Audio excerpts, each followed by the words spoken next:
Comunicação e transparência à luz da Lei Complementar 131/09, senhor Frederico Barbosa Gomes.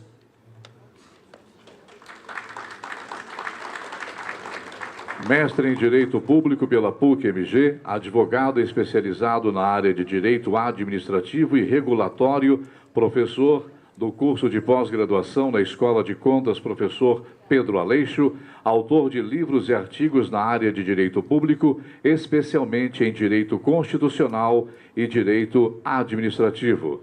Como mediador, nessa mesa, convidamos o gerente-geral do Instituto AMM de Ensino e Pesquisa, Gustavo Nassif. Da mesma forma, as perguntas serão feitas ao final dos trabalhos, ao final da palestra. Senhoras e senhores, com a palavra, Gustavo Nassif.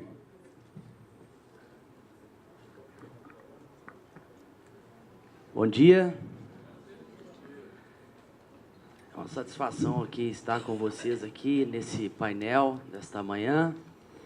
Eu gostaria aqui de quebrar um protocolo e convidar a nossa também palestrante para poder compor essa mesa conosco, né, a subcontroladora de transparência do Governo do Estado de Minas Gerais, da Controladoria Geral do Estado, né, a doutora Margarete Travessoni, que também irá dividir esse debate conosco. Né? Por favor, doutora Margarete.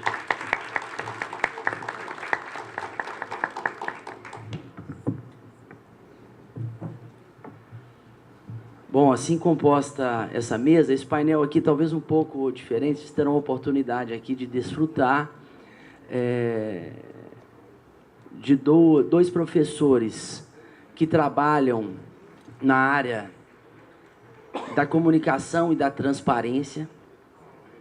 O professor Frederico é um professor da área do direito administrativo, com uma obra, um aprofundamento, vamos dizer assim, naquilo que há de mais contemporâneo no direito administrativo. Isso passa pela transparência como algo que parece ser uma novidade, mas que está se tornando efetivo nesse momento da contemporaneidade, mas que já deveria, né, ao longo do tempo, estar sendo tematizado, e isso agora passa a ser uma urgência para a administração pública, uma urgência para os destinatários da administração pública, ou seja, a sociedade.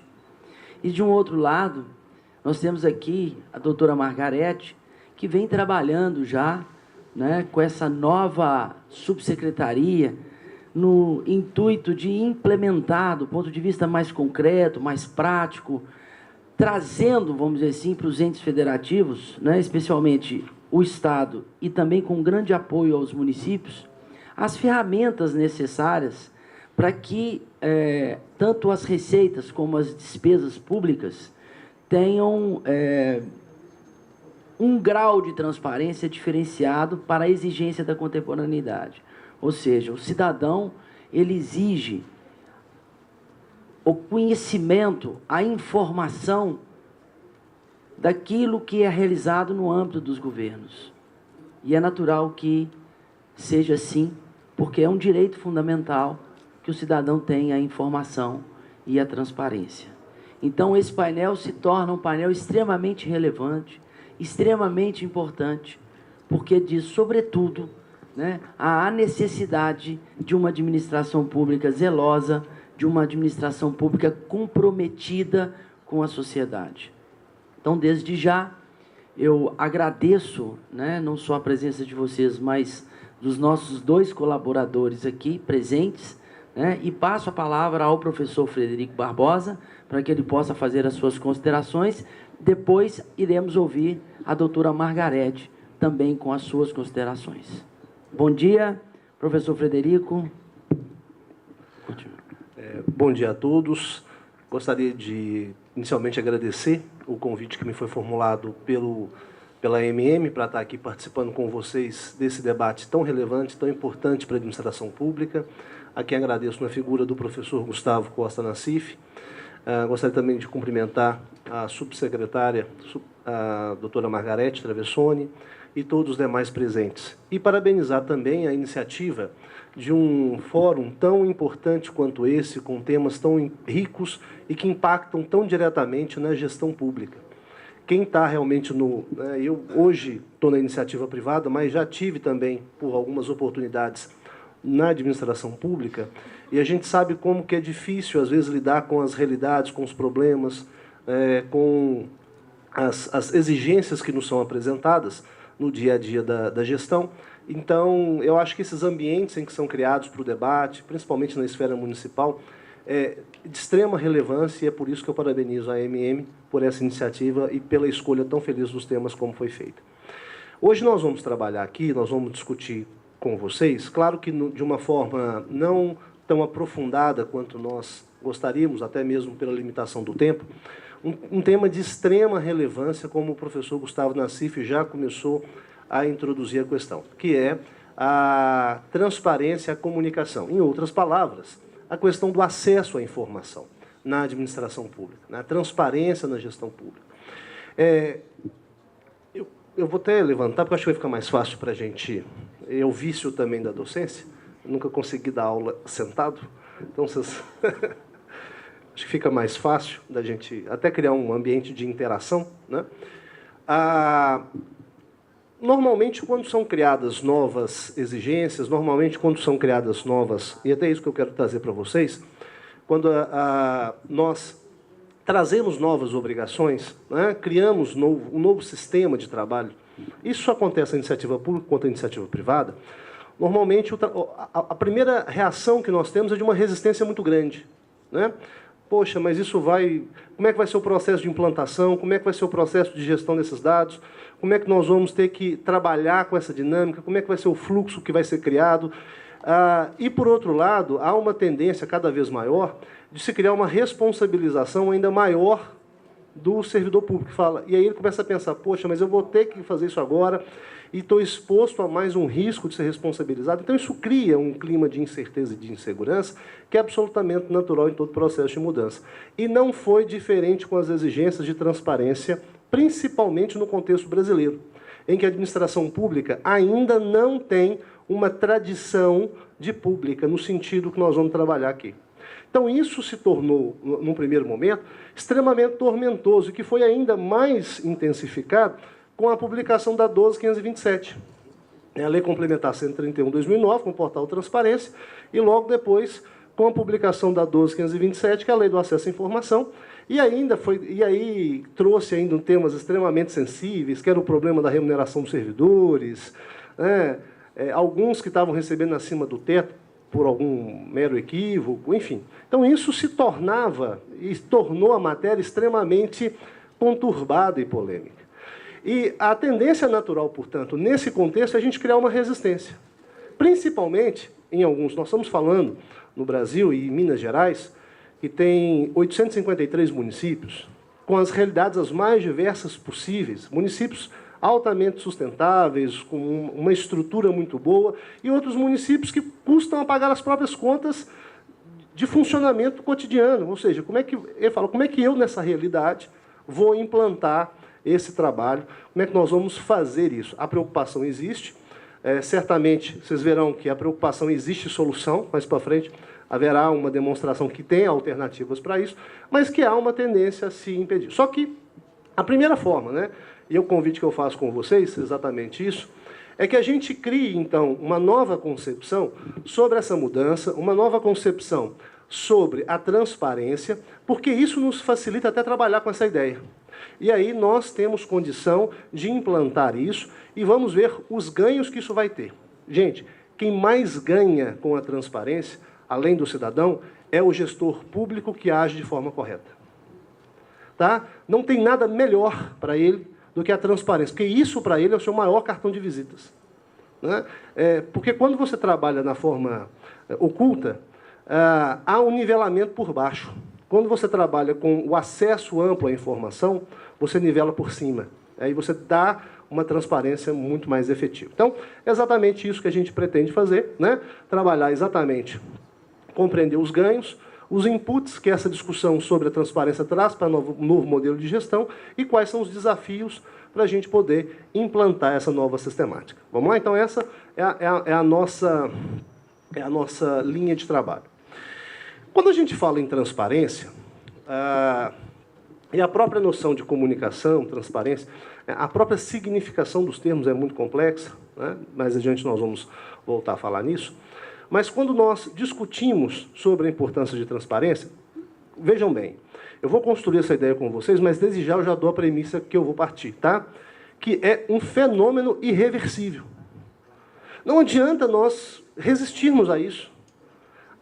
A nossa realidade, o nosso cenário mundial, o nosso cenário econômico, o nosso cenário político exige isso. Nós não temos como não trabalhar mais em cenários transparentes. E isso é uma necessidade, não é só da administração pública, não. A iniciativa privada cobra isso e muito. Eu não sei se vocês têm conhecimento, às vezes, né, porque trabalham mais a gestão pública, mas vou dar só um exemplo bem simples, né? Muitos aqui já devem ter ouvido falar da CVM, que é a Comissão de Valores Mobiliários. A CVM, ela tem entre suas atribuições, é uma autarquia federal, dentre suas atribuições está de regular e fiscalizar o mercado de ações. Esse mercado de ações ele é extremamente sensível. Por quê? Porque você está trabalhando com um investidor que vai colocar dinheiro em companhias. O investidor ele só vai se sentir seguro para poder investir numa companhia se ele souber efetivamente qual é a realidade dessa companhia. Então, os CEO, o CFO, os responsáveis o Board of Directors de cada companhia, precisa ter uma gestão transparente e aberta. Tanto que, constantemente, as companhias precisam alimentar a CVM de informações. Alimentar informações de balanço, informações de resultados, fatos relevantes. Por exemplo, acabamos de fechar um contrato de obra, por exemplo, uma grande empresa do setor de construção fechou um contrato de obra que pode comprometer o seu capital. Ela tem que informar essa CVM para a CVM divulgar isso no mercado. Por quê? Para que o investidor e o acionista se sinta seguro. Para que ele saiba o que está acontecendo. Isso vai garantir aquele conceito de governança corporativa. Então, eu respeito aos valores, a um código de ética, de padrão da própria companhia. E não pode ser diferente. Por quê? Porque quando você tem uma companhia transparente, você tem um maior índice de confiabilidade. O índice de confiabilidade atrai investimento. A atração de investimento torna a companhia mais forte, torna ela mais com um potencial de maior investimento, de obtenção de recursos financeiros, e ela se torna uma companhia mais sólida. Então, é o ciclo positivo. E é exatamente esse mesmo raciocínio que nós transportamos para a iniciativa pública. Por quê? Na iniciativa pública, nós não temos o acionista. Nós temos o dono, que é o público. E o titular, o dono desse direito, tal qual o acionista, ele tem que ter o direito de ter acesso a tudo aquilo que é feito com o seu aporte de capitais. O público ele aporta capital na manutenção dessa, entre aspas, grandes empresas, que é o Estado. Afinal de contas, ele não paga tributos? E são vários. Ele não paga lá sanções? Ele tem uma série de limitações e restrições ao seu direito? Para quê? Para atender o interesse lá. Qual que é o grande objetivo numa companhia privada? É o lucro. Ou seja, se os administradores eles precisam ter uma gestão transparente e mostrar que com as ações que eles estão fazendo, até mesmo para estar sujeito à crítica, e a crítica faz parte do jogo, para você conseguir otimizar os seus resultados. Isso acontece na iniciativa pública. Eu preciso otimizar os resultados. E nós precisamos criar a cultura do resultado. Não é porque a administração pública precisa simplesmente fazer o básico. Não, tem que ter resultado. Tem que ter qualidade. Tem que cumprir metas. Essa é a nova visão da gestão pública. E é por isso que a transparência ela vem calhar tão bem nesse contexto. Então, veja bem, o crescimento da exigência da transparência e comunicação da iniciativa pública é fenômeno global. Isso não é só nosso, não, tá? E vai se dever a uma série de fatores. Hoje nós conversamos sobre transparência. Primeiro que eu fico muito tranquilo e feliz de poder falar sobre transparência para vocês aqui, com a tranquilidade de saber que eu vou sair daqui e não vou sofrer nenhum tipo de sanção. Que eu não vou para o DOPS, por exemplo. Essa conversa minha 30 anos atrás seria completamente inimaginável. Há 40 anos atrás, muito menos. né, de falar o que eu estou falando com vocês aqui. Isso se deve a um fenômeno, né, que é exatamente ao fenômeno da democratização dos vários estados. Ou seja, nós criamos um ambiente propício à discussão da transparência em razão, principalmente a partir da década de 90, nós vamos assistir, né, com o final da Guerra Fria, com a mudança de cenário. O Brasil começou um pouco antes, mas vários estados no mundo, né, começam a se conscientizar da importância de rediscutir e reestruturar o sistema democrático, e isso permite nós ampliarmos a discussão quanto à transparência. Da mesma forma, o fenômeno da globalização, né? Nós passamos a ter, e aqui está diretamente atrelado, a ideia também do avanço da tecnologia da informação e inclusão digital. Nós hoje vivemos um fenômeno que seria também inimaginável anos atrás. Nós temos o fenômeno da ampliação dos meios de comunicação, da inclusão digital e da diminuição das barreiras, das distâncias. A lei de introdução ao Código Civil, hoje, né, a lei de introdução às normas do direito brasileiro, muito interessante, porque ela tem um prazo. Fala assim, se a lei, né, não prevê a data de início da sua vigência, considera-se que ela entrará em vigor, né, 45 dias depois de publicada no Brasil e 90 dias no exterior. Por que se previu um prazo de 45 dias, né, se outro não for previsto? Exatamente porque, quando se publicava uma lei, né, vamos pensar que ainda antes da década de 60, no Rio de Janeiro, até que se editasse o Diário Oficial, e esse Diário Oficial chegasse no Amazonas, para que a pessoa tivesse conhecimento de que aquela lei entrou em vigor, era um prazo enorme. Imagina como é que você ia chegar isso em Manaus, como é que ia chegar isso lá em Roraima, como é que ia chegar isso lá no Pará, no sul do Brasil. Nós não tínhamos meios de comunicação tão eficientes como temos hoje, né? Então, ele precisa de um prazo para se acomodar. Hoje é instantâneo. Hoje, um furo jornalístico não dura 30 segundos. Né? Não, mal acontece o fenômeno, está todo mundo já sabendo de tudo. É só entrar nos sites de redes sociais, de YouTube, você vai ver o vídeo lá. Não acabou de um jogo agora do Barcelona com o Real Madrid, eu quero ver os gols. Imediatamente você já tem acesso. Então, esse tipo de tecnologia, essa ampliação dos meios de comunicação, facilitam o intercâmbio de informação e, ao mesmo tempo, facilitam as formas de acesso do indivíduo a esse conjunto de informações. Então, esse foi um outro fenômeno muito importante para se pressionar cada vez mais a administração pública para se dar acesso a essas informações, né? Há um outro dado interessante também, dentro dessa aumento da tecnologia e inclusão digital, que eu vou até acrescentar com vocês aqui agora, que é um outro fenômeno muito interessante que vem acontecendo na administração pública, que se chama profissionalização da administração pública, né? Nós estamos assistindo um fenômeno muito interessante, é que, como diria o nosso ex-presidente, nunca se assistiu antes na história desse país, um nível tão elevado de servidores públicos que estão chegando hoje à iniciativa pública, que tem sido, inclusive, um problema para a administração pública. Porque como nós vamos estimular esse servidor tão capacitado numa estrutura de rotina, numa estrutura que não permite uma progressão maior, para que esse servidor, no meio da carreira dele, não fique desestimulado e caia no marasmo? Esse é um outro desafio. Esse é o desafio de lidar com quem é bom. Que é um bom desafio, né? É um bom desafio. Mas a profissionalização da administração pública, ela traz também um outro tipo de pensamento. Quer dizer, é o servidor que está lá por capacidade. É o servidor que está lá com uma nova visão da gestão pública. É aquele servidor que quer implantar processos e procedimentos e fluxos mais transparentes, que tem uma consciência mais clara de qual é o papel dele na estrutura administrativa. Isso facilita o processo de transparência. Isso facilita.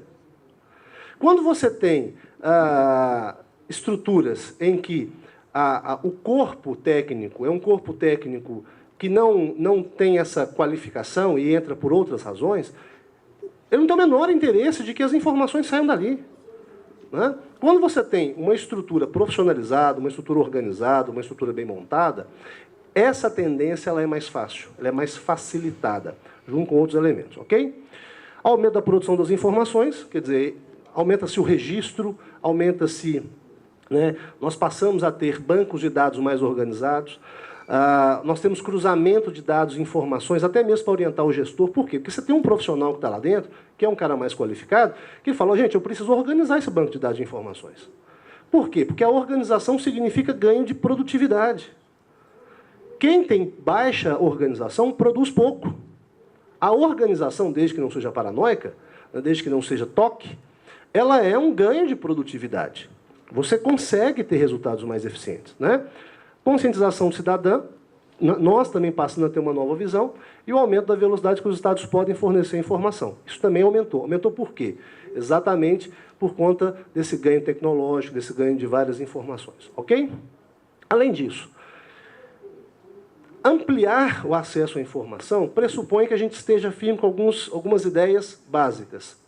Primeiro, né, fornecer a informação para o cidadão não é favor, é obrigação. O cidadão, e qualquer outro, ele não está ali simplesmente pedindo que não, mas se você puder... Não, é dever seu passar a informação. Por que é dever do Estado passar a informação? Porque o acesso à informação, né, e o acesso à informação que vai garantir a transparência, o acesso à informação, ele é um direito fundamental. A todos garantido, está lá no artigo 5º da Constituição Federal. E a Constituição Federal ela traz vários trechos e vários momentos em que ela tenta reforçar isso, né? Está lá no artigo 5º, inciso 14, no artigo 5º, inciso 33, nós colocamos lá no artigo 216, parágrafo 1º, a previsão. Tem lá na parte lá dos próprios municípios que devem disponibilizar as suas contas ao conhecimento do público no prazo de 60 dias. Né? E aqui eu gostaria de fazer um parênteses com vocês. Isso é tão difícil de ser implementado. Eu coordenei uma pesquisa, há um tempo atrás, com uma fundação, a Fundação Nacional de Escolas Privadas, que era a agente financiadora do projeto, e o nosso objetivo era pesquisar o julgamento das contas pelas câmaras de vereadores de alguns municípios que nós elencamos e como funcionava o respeito aos direitos e garantias fundamentais do prefeito nesse julgamento. Como é que era feito? Como é que era organizado esse julgamento? Nós tivemos que mudar o escopo do trabalho e a seleção dos municípios umas 7 vezes, porque nós não tínhamos acesso aos julgamentos das contas. Não tínhamos, definitivamente não tínhamos. Por mais que fôssemos lá várias vezes. Não, semana que vem está aqui. O servidor está de licença, não tem como te passar. Isso é um absurdo. Por quê? Porque isso fere frontalmente o direito fundamental ao acesso à informação. Por que não? Não é? Então, essa é uma realidade que nós precisamos nos conscientizar. Então, portanto, não é a favor. Tá? Isso, e a Lei 12.527 deixa isso muito claro. Você tem a regra é o acesso. O sigilo é a exceção. A regra é permitir que o cidadão tenha acesso a isso. E por que essa é a regra? Exatamente porque a transparência e o acesso à informação está diretamente ligado ao princípio republicano. O que é o princípio republicano? Nós somos uma república. Né? A república ela vem, né, da res coisa pública de todos. E aqui eu chamaria a atenção, né, de todos vocês para que nós fizéssemos uma reflexão sobre a palavra público. Veja bem, definir conceitos, estabelecer conceitos, nem sempre é uma tarefa fácil, porque nós temos um vício de buscar o conceito através de um espelhamento da realidade. Ou seja, quando eu falo cadeira, eu acho que a palavra cadeira só vai significar esse objeto. Não é uma ideia de espelhar uma palavra ou uma realidade. Ou achar que o termo ele só tem um significado que está lá no dicionário. E não é assim. Né? A significação dos termos depende também do contexto e da forma que elas são utilizadas. Né? Se eu falasse que, não sei se tem alguém de manga aqui, eu falo assim, né? Cortei manga. Eu posso ser cortado, o município de manga, passado de ponta a ponta. Como eu posso ser cortado a manga da camisa? Como eu posso ser cortado a manga, a fruta? Quem vai me dizer o sentido que eu uso essa expressão? O próprio contexto. O jogo de linguagem que nós tivemos inseridos. Por que eu estou falando isso com vocês? Porque o termo público, a palavra público, ela é muito maltratada e foi muito maltratada no nosso contexto. Maltratada não significa judiada, não. É maltratada no sentido de não ter sido levada a sério. Porque nós temos uma questão, principalmente no direito administrativo, nós temos uma verdade quase que imexível, vamos dizer, como diz o Magre, né? Quase que imexível. a supremacia do interesse público sobre o interesse privado. Acabou. Ah, não, mas isso é interesse público. Mas o que é o interesse público? O que significa esse público? Qual que é o conceito que dá? Qual que é a prática cotidiana da administração? Me diz o que ela entende como público. Não raras vezes, público para nós é aquilo que não é de ninguém, quando nós deveríamos pensar aquilo que é de todos. Isso não raras vezes. Público é uma expressão que demanda uma série de análises. Uma série de análises. E isso não tem sido feito. Por que isso é tão importante? Porque quando eu falo que a coisa é pública, que a coisa é de todos, vamos trabalhar nesse conceito mais simples, porque o tempo não nos dá para um aprofundamento maior. Quando eu falo que a coisa é de todos, e a coisa não é, ao contrário que aquilo que se... Porque a nossa prática, vamos ter só... nos dá a entender, de fato, que o público seria de ninguém, da maneira como nós lidamos com aquilo que é público. Com o hospital que é público, né? Olha como é que ele é maltratado. Né? Com a escola que é pública, olha como ela é maltratada. Né? Olha como é que os professores de ensino público fundamental são maltratados. Na Escandinávia, por exemplo, nos países da Escandinávia, os professores de ensino fundamental são escolhidos a dedo. São os melhores das áreas em que se qualificam. E são os mais bem remunerados, mas muito bem remunerados. Porque eles se formam uma nova nação. Né? E nós não pensamos, nós não temos essa noção do coletivo, do compromisso dos pais fundadores, vamos dizer assim, com aqueles que nos sucederão. Então, essa noção de público, como aquilo que é de todos, ainda nos falta. E isso compromete a noção de transparência. Porque a partir do momento em que eu entendo que aquilo que eu estou gerindo é de todos, vamos voltar no exemplo lá da companhia. Por que eu tenho uma facilidade maior de pensar que o acionista tem direito à informação em tempo quase que real? Porque é ele que está pondo o dinheiro ali. É ele que está colocando o dinheiro. O cidadão não tem essa visão. Né? E ele está colocando dinheiro ali, e muito. E muito.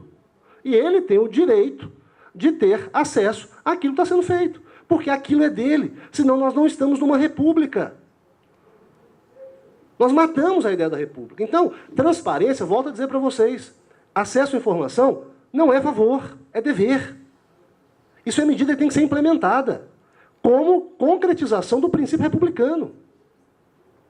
Por quê? Porque só assim aquele que é o dono deverá ter acesso a essas informações, ok? Bom, aí deu um problema técnico aqui. Outro ponto, a questão da democracia. Né? Democracia também depende da transparência e, ao mesmo tempo, garante essa transparência. A democracia, né, tá em moda também falar do Abraham Lincoln, né, em razão dos filmes aí que têm sido feitos da história dele, um grande estadista americano. Mas ele tem uma frase muito interessante que ele fala que democracia é o governo do povo, pelo povo e para o povo, forma de governo que jamais perecerá sobre a terra. Winston Churchill disse uma vez que a democracia é a pior forma de governo que existe, mas é a melhor que todas as outras que já inventaram. Né? A Rousseau disse que democracia plena nem para anjos, né? Mas ainda assim devemos correr atrás dela. A democracia, na verdade, ela pressupõe alguns elementos importantes, como, por exemplo, o respeito à tolerância à diferença, o respeito à diferença, tá? A inclusão social e pressupõe participação popular. Tá? Esses são ideias centrais da noção de democracia. Tolerância, ou seja, respeitar a diferença, né? Respeitar que o outro é o outro e não sou eu. Ok? Pressupõe inclusão, não exclusão, participação. E o terceiro conceito, que é a participação popular. Ou seja, se eu não tenho... E a participação popular, ela não se dá apenas com o voto, que é uma das formas. A participação popular ela tem que ser constante, que é a forma de controle social da administração pública. Né? É preciso, é fundamental. Agora, como que eu vou permitir a participação popular se eu não abro os dados, eu não abro os números para aquele que é o dono? Vai ser uma participação de fantoche, de faz de conta. E aí nós vamos ter uma falsa democracia, aí nós vamos voltar para os regimes autoritários. Então, isso tudo é para sensibilizá-los à importância do conceito. Da mesma forma, né, os princípios da administração pública também exigem, tais como o da publicidade, o da moralidade, o da impessoalidade, o da transparência, que é um princípio que está lá na Lei do Processo Administrativo Federal, está na Lei do Processo Administrativo do Estado de Minas Gerais. Tá? da eficiência, tá certo? Não tem como eu garantir uma eficiência, uma efetividade, uma economicidade das minhas decisões se o destinatário está completamente alheio ao processo. Né? O destinatário ele é parte integrante desse processo. Ok? A concretização do novo modelo de gestão pública depende, portanto, da transparência. Ok? Então, com base nessas considerações, nós temos que estabelecer essa premissa. Transparência e comunicação são, de fato, fenômenos irreversíveis, não apenas pelo cenário atual, mas também pelo papel-chave que desempenham na estrutura de Estados democráticos. Então, portanto, toda vez que eu estiver falando de transparência, de comunicação, eu estou falando base de um Estado democrático. Eu estou falando de elementos fundamentais. Portanto, como eu disse a vocês lá no nosso começo da nossa conversa, é uma tendência a nós resistirmos à mudança, por acharmos que vai trazer obrigações sem importância. Esse não é o caso. Implementar um processo de transparência e de comunicação e de acessibilidade de informação é fundamental para se garantir um Estado democrático. Tá? Ok? Não existe Estado democrático que não seja transparente.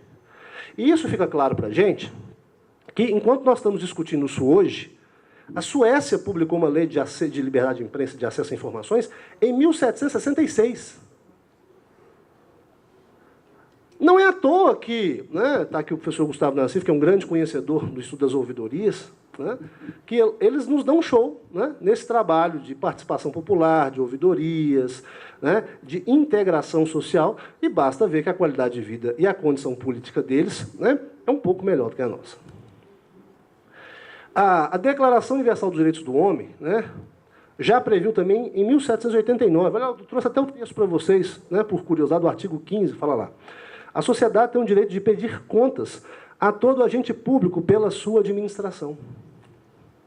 Ele tem um direito e o administrador tem o dever. Vocês já imaginaram se numa empresa, numa companhia, o diretor-presidente da companhia vira, ou melhor, o conselho de administração que está acima da diretoria, vira para o CFO, que é o presidente financeiro da companhia, e vira e fala para ele: eu gostaria de saber como é que está a execução do orçamento. Ele fala o seguinte: faz um pedido para mim, porque eu preciso levantar. O conselho vai entender. Ele não tem como ter isso na cabeça. Ele precisa levantar essa informação. Aí passou o prazo. Não, volta semana que vem, porque não deu tempo ainda. Não, vem depois. Ah, não, aí você passa uma informação incompleta. O que esse pessoal vai fazer com esse CFO? Quer dizer, por que na administração pública, então, tem o direito de sonegar essa informação? É o mesmo dado. Claro que não é toda a informação que você pode abrir, óbvio, porque algumas são sigilosas. Mas é importante que a gente esteja isso claro. A Colômbia, em 1888, criou uma legislação parecida, de acesso à informação. A Declaração dos Direitos do Homem repetiu o mesmo, a de 1948, depois das trágicas consequências da Segunda Guerra, reproduz o mesmo conteúdo no seu artigo 19. O Pacto Internacional de Direitos Civis e Políticos, de 66, da mesma forma, prevê essa transparência. Eu trouxe para vocês alguns exemplos, sem pretensão de esgotar, só para mostrar como que essa discussão ela já vem sendo gerida e trabalhada há anos, há séculos. E que a gente não pode achar que isso, então, portanto, é uma discussão sem grande importância. Da mesma forma, a Declaração Interamericana de 2000 prevê. Em 2002, o México criou uma lei que é referência, uma lei muito boa, sobre acessibilidade de informações, criando fluxos e processos rápidos, muito interessante, que serviu, nós nos valemos de alguns pontos da legislação mexicana. A Convenção das Nações Unidas, de 2003, também seus artigos 10 e 13, que tem por objetivo o combate à corrupção, também veio trazendo isso. Veio trazendo o tratamento dessa matéria. E aqui um dado muito, muito importante, quando a gente fala sobre essa questão do combate à corrupção. Um dos elementos centrais na discussão sobre a corrupção, quer dizer, claro que a transparência por si só ela não vai impedir qualquer fato de corrupção, porque o problema da corrupção não é um problema só jurídico, é um problema sobretudo humano. O homem, e vários homens, têm a dificuldade de lidar com o poder. Poder e dinheiro são situações difíceis. E às vezes as pessoas acabam se corrompendo, não é só pela estrutura, mas também por processo educacional, por processo cultural, né? Por uma série de fatores. Com isso eu não estou defendendo ninguém, eu só estou querendo que a gente tenha uma visão um pouco mais ampla. Porque não adianta também eu achar que eu vou criar uma legislação que, pronto, agora acabou, não tem mais corrupção. Isso é mentira. Isso é ilusão. Agora, nós podemos diminuir sensivelmente os índices de corrupção a partir do momento em que nós criamos uma estrutura administrativa transparente, né? A partir do momento em que a gente para de criar dificuldades para vender facilidades, né? Muitos fazem isso, né? E muitos fluxos de processos, né?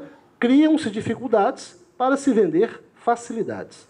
Então, eu preciso de uma administração que seja eficiente, que seja rápida, que seja eficaz, tá? Que seja transparente, e isso, evidentemente, dificulta e muito o processo da corrupção. Então, é uma forma de nós combatermos a corrupção, criando alternativas para reduzir esses processos, ok? No caso brasileiro, e aqui eu estou, né? Trouxe para vocês também alguns exemplos importantes de como que isso vem sendo trabalhado. É claro que eu adotei um corte ali temporal, cronológico, a partir de 88, porque, claro que antes houve uma discussão muito grande sobre isso, e a ditadura militar, né, outros processos aí que já existiram no Brasil, nos mostraram as dificuldades quanto a esse acesso. Eu não vou entrar aqui por conta do tempo que nós temos. Tá? Eu trouxe algumas a fim de informação, por exemplo. A 9507, que trata do habeas data, que é um instrumento constitucional dado a se assegurar ao acesso, não só à informação, né, porque isso pode ser também via mandado de segurança, mas também a informação que me diga respeito e a correção dessa informação eventualmente equivocada. Tá?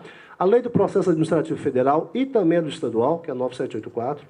A Lei Complementar 101, que revolucionou, né, revolucionou em alguns pontos positivos, em outros que precisam ser aprimorados, né, o processo da gestão fiscal, né, nos entes públicos. Base lá da Nova Zelândia, nós nos aproximamos do modelo neozelandês, mas que trouxe aí, inclusive, essa exigência de transparência, através de planos, de orçamentos, né, de relatórios de execução orçamentária, né, a divulgação desses instrumentos aí, ok? O decreto 6.170, que traz o Sincov, que foi outro instrumento muito interessante também, que é por meio do qual se divulgam os contratos de repasse, contratos de programas, convênios, em que há repasse de verbas, em que a União Federal faz repasse, um instrumento muito interessante, que é replicado também nos outros centros da Federação.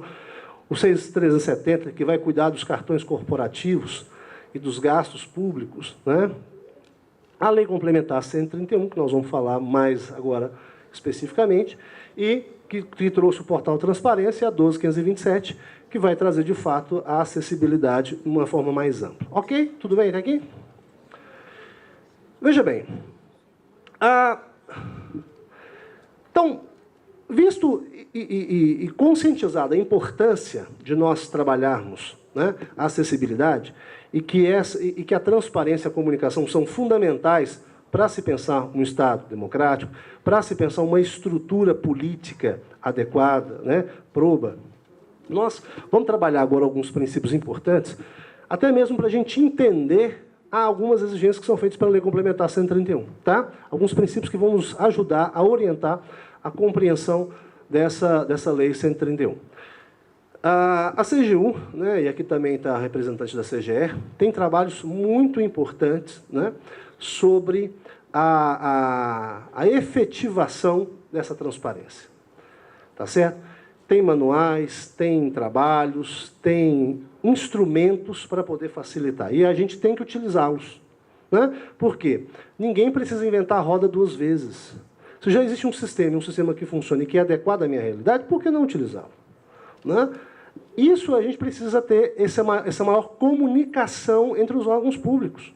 Né? Sem grandes problemas. Né? Aquilo que é importante, que deu certo, vamos aplicar, vamos implantar e vamos aperfeiçoar e adaptar a nossa realidade. Então, alguns importantes princípios aí. Por exemplo, o princípio da máxima divulgação. Né? A regra é, como eu disse a vocês, nós precisamos mudar a cultura do sigilo para a cultura do acesso. A regra é divulgar tudo o que seja possível. Excepcionalmente, nós vamos ter que manter sigilo sobre alguns documentos. né, que são documentos ultra-secretos, documentos reservados, aqueles que digam respeito a questões pessoais de um servidor que não tem implicação pública, mas essa informação pessoal ela não pode ser mantida em sigilo para protegê-lo contra verificação de responsabilidade de atuação profissional dele. Tá certo? Alguns fatos pessoais podem vir à tona em razão de pesquisas históricas, né? A lei coloca um prazo de 100 anos para preservar essas informações pessoais. Mas, em alguns momentos, isso precisa vir à tona. Até mesmo para esclarecer outras situações. Então, a ideia é, divulga-se tudo, salvo aquelas que possam comprometer o Estado. Cuidado com essa comprometer a segurança, cuidado com essa expressão garantir a segurança nacional, porque, para garantir isso, se criou DOPS. Tá? O problema é a elasticidade que nós vamos dar a esse conceito. Né? Qual é o alcance que nós vamos estar dando a esse significado dessa expressão? Porque corremos o risco de matar o princípio fundamental dessa lei. Tá? A obrigação de publicar, que eu já disse a vocês, né? Promoção de um governo aberto, criando meios de acesso, criando sistemas de informação ao cidadão, né, que é o SIC virtual, o SIC presencial, criando, né, procedimentos unificados para acesso a essa informação. Limitação das exceções para as divulgações, ou seja, divulga-se tudo, salvo aquelas que forem secretas e ultra-secretas. Cuidado com como definir isso. Existe todo um processo na lei para definir essas questões. Procedimentos que facilitem o acesso e moderação dos custos. Por que isso é importante? Porque às vezes eu garanto o acesso sim. Você vai ter que vir aqui. Nós distribuímos senhas para ter pedido na segunda-feira de 10 às 10h15. E aqueles que obtiverem a senha voltam na outra semana para preencher um formulário, que vai pedir uma série de documentos, até teste sanguíneo.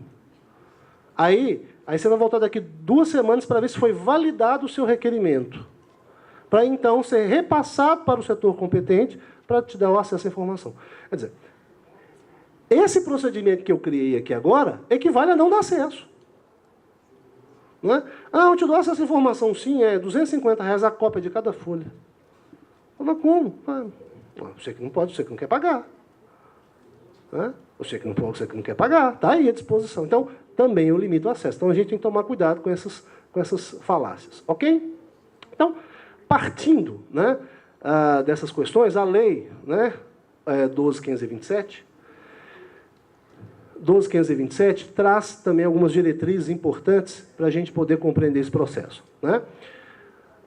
Como eu disse a vocês, olha lá como é que ela replica isso. Observância geral da publicidade como preceito geral e do sigilo como exceção, divulgação de informações de interesse público, independentemente de solicitações, que é o que a gente chama de transparência ativa.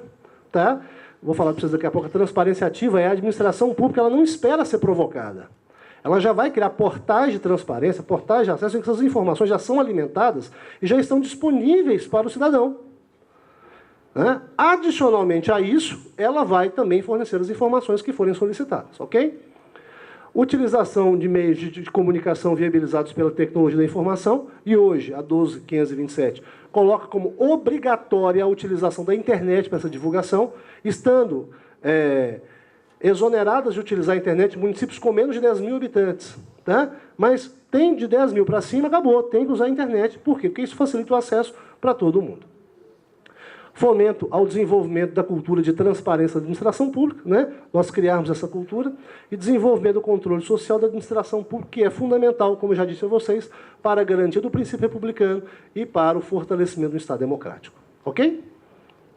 Então, nós temos esses elementos, a transparência ativa, que é o dever do Estado de divulgar e disponibilizar essas informações, a transparência passiva, que é a divulgação das informações, o acesso à informação quando solicitado, e aqui existe todo um processo muito interessante da administração pública, né, previsto na 12.527, que nós também não vamos detalhar em razão do tempo, mas que prevê a possibilidade, inclusive, de recursos e esferas recursais, instâncias recursais.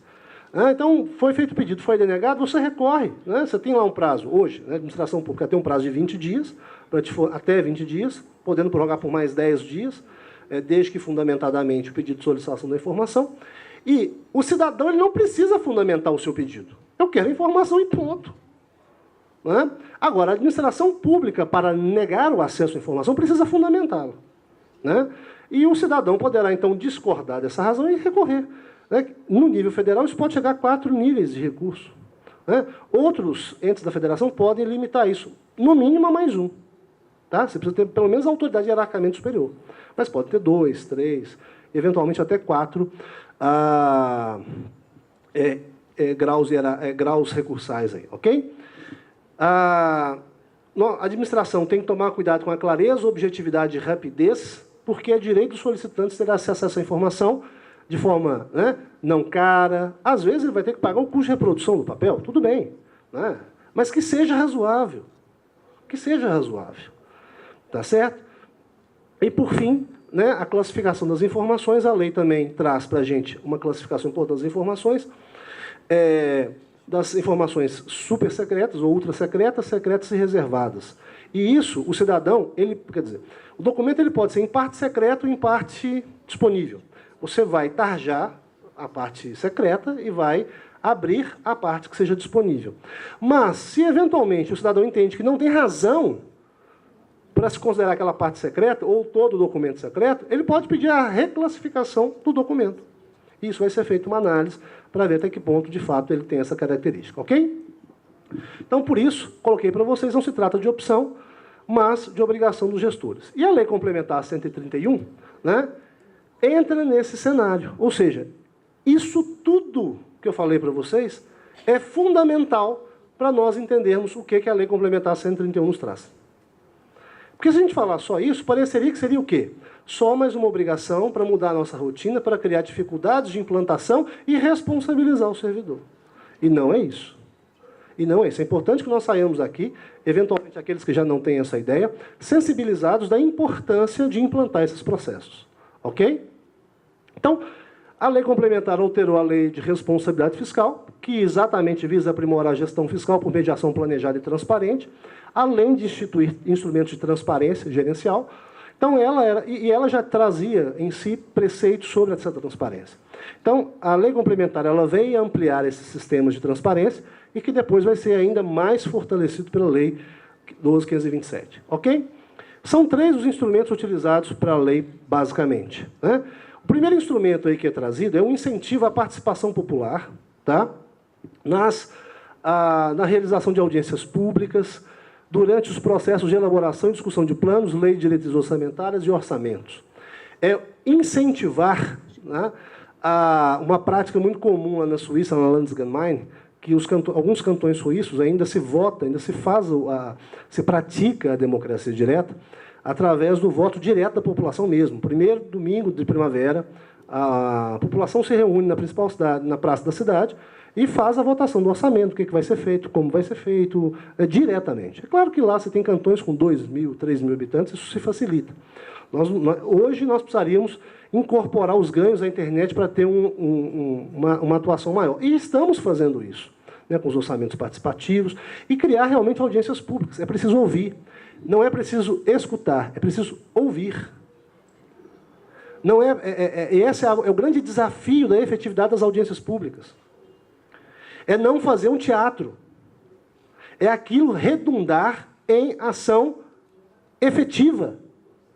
É você escutar a demanda e processá-la e dar a ela uma alternativa, ainda que não seja possível executá-la. Não é fazer aquilo. Às vezes você vai, mobiliza, faz tudo e tal, e passa 1 ano, 2 anos, é como se não tivesse acontecido nada. Então, isso cria o descrédito. Tá? Isso é pior do que não realizar. Tá? Outro ponto, liberação ao pleno conhecimento, e aqui certamente a nossa subsecretária vai aprofundar melhor com vocês. Liberação ao pleno conhecimento e acompanhamento da sociedade em tempo real. O que significa tempo real? Tá? É o dia seguinte à contabilização da despesa. Contabilizou, lança. Tá? De informações pormenorizadas sobre a execução orçamentária e financeira em meios eletrônicos e de acesso público. É o acionista que precisa saber. Onde é que você está colocando o dinheiro que eu estou te pagando? Onde você está e como você está investindo isso? Nós participamos lá da lei, né, lá da LDO, lá da lei orçamentária, que vai ser base da lei orçamentária anual. Nós participamos lá, fizemos exigências e demandas. Onde é que você, de fato, gastou isso? Você gastou aqui isso que você me falou, onde nós acordamos lá atrás? A ideia é essa. E isso, se você fez, o que o cidadão vai entender? Não, esse cara realmente é sério. Essa gestão é séria. Tá? E, por fim, a adoção de sistema integrado de administração financeira, né, que é um outro desafio. Né? Como administrar, organizar e estruturar esse sistema. Tá? Só para a gente trazer aqui, a lei ainda traz as despesas e receita. Tá? As despesas são todas as despesas mesmo ocorridas, desde a realização dos processos licitatórios, a realização dos empenhos, a liquidação, as ordens de pagamento, tá? De maneira que eu consiga visualizar todo o gasto e toda a receita para espelhar isso onde? No cumprimento da lei orçamentária, ok? Vou precisar um pouco mais rápido aqui com vocês, só para poder não comprometer a fala da subsecretária, ok? Então, o que a lei complementar nos traz, então? Ela nos traz, nesse primeiro momento, 3 grandes obrigações. Né? Primeiro, a participação nas audiências públicas, que já nem isso não precisaria nem da lei complementar para essa participação. Tá? Mas agora é uma obrigação. Nós precisamos criar mecanismos para isso. A disponibilização em tempo real das despesas executadas. Isso tem que ser feito, e foi estabelecido um prazo, e esse prazo já expirou em maio desse ano. Então, aqueles que não se adaptaram ainda, estão inadimplentes com dever legal. O prazo expirou para todos os entes da federação, e eu estou falando que o último prazo foi para municípios com menos de 50 mil habitantes, em maio deste ano, 28 de maio de 2013. Então, nós precisamos ajustar isso. Tá? E, por fim, a questão aí da criação de um sistema de administração financeira sincronizado. Tá? Quem não estiver respeitando isso pode ser sujeito a sanções. Tá? O ente público está sujeito à sanção de ter bloqueado a transferência de recursos voluntários, previsto na própria lei de responsabilidade fiscal. Tá? E o administrador público ele não está isento de assumir sua responsabilidade aí, em razão do inadimplemento dessa obrigação. Para isso, o Ministério Público e o Tribunal de Contas podem ser acionados. Então, isso, claro, não é motivo para desespero, mas aqueles entes que não estiverem, né, já enquadrados nisso, é preciso criar mecanismos para isso, rápido. Né? Para quê? Para que a gente evite esse tipo de questionamento. Já que eu falei com vocês, isso não é uma mera formalidade. Isso é fundamental para garantir do Estado Democrático de Direito. Isso é fundamental. Então, por isso, a preocupação em se implantar esses instrumentos. Ok? Para a gente terminar, e aí fechando, né, existem uma série de desafios, é claro, para serem vencidos para esse processo, que vão desde a compreensão do que seja transparência, a resistência cultural, a nossa cultura ainda do sigilo, o medo de que a informação disponibilizada possa me atrair responsabilização, né? O medo, e o servidor hoje está muito exposto, porque é ação civil pública para tudo quanto é lado, né? É ação de improbidade para tudo quanto é lado. E aí, você entra com a ação de improbidade, né? Não muito preocupado com a consequência. O servidor fica 10 anos sem dormir. Aí depois chega, não tinha realmente, a prova era muito fraca. Né? Porque isso, claro que cria uma sensação de desconforto. Né? Então, mas nós precisamos vencer isso. Práticas inadequadas de gestão, a realidade municipal, que às vezes é difícil, falta verba, falta recurso, falta estrutura, falta pessoa qualificada, falta corpo técnico qualificado, falta gente que entenda o que é isso. Tem lugares que as pessoas não sabem nem que tem essa obrigação de cumprir. Assumiu a gestão municipal sem saber que tinha que implementar isso. E está descobrindo, às vezes, agora, ou descobriu recentemente. Né? Então, é preciso esse tipo de informação. Acesso à informação, como eu disse a vocês, investimentos, qualificação dos agentes e, por fim, adequada a compreensão do que seja de fato público. Ok? Eu optei por fazer nessa nossa conversa aqui uma digressão um pouco mais de fundamentos para a gente entender e compreender a dinâmica. Tá? Certamente, já havia até conversado com a subsecretária, ela vai trazer elementos mais práticos de como implantar e detalhar esses dados para vocês, mas é para a gente criar esse cenário E para a gente ter a certeza de que isso é para nós muito importante, não só como gestores, mas como cidadãos. Afinal de contas, nós queremos um Estado transparente, nós queremos um Estado eficiente, porque no final das contas, quem ganha somos todos nós, né? É um desafio? Não tenho a menor sombra de dúvida. Mas, se fosse fácil, não seria necessária a nossa presença, nem sermos bem remunerados para isso. Não é isso? Só que eu gostaria de agradecer muitíssimo a atenção de todos e estou à disposição daquilo que for necessário e espero ter, de alguma forma, contribuído com todos vocês. Muito obrigado. Dizer que a questão relacionada ao controle, ao direito à informação, à transparência, ainda está muito mais longe no tempo e nos séculos.